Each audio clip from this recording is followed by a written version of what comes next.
mother, pagyayabang sa akin ni Andres kung paano siya mag-AutoCAD. Siya ay Mat, tumaba ako. Puro kain kami dun eh. naniniwala ko, Andres, na ikaw ay isang magiging architect sa Mapua. Ha? Hindi mabuha, late na dun eh. Oo. Tama pag ano yun nga yung Mapua talaga. Oo nga daw yung ano yan eh. Pero sabi nila, pag di siya nakano sa makuhaan. Kaya lang nakakahiya naman pag na-dismiss ka kasi yung pinsan namin Bakit may na-dismiss. si Andre?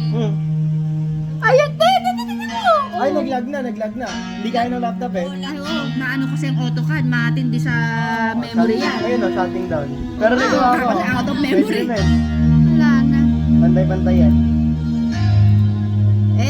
Talagang kailangang mag-invest. Iba talaga pag AutoCAD. Ano ko sa kanya eh. Meron din SketchUp. Lagi pang nag-a-update yan. Yun nga eh. Sabi niya nga doon sa kanya. Hindi, kahit Kasi 2016 lang laging daw. may bagong, hindi syempre, Pag may bagong sa isa dyan, laging may update yan kasi laging merong ano yan eh. Hinak lang namin eh, para may walang bayad. 5K monthly. Oo, syempre, software yan eh. Ito, Wala, kaya. ayaw te. Hindi kaya. mabagal nga yung ano niya. Ryzen siya pero mabagal. Alas yung graphics card.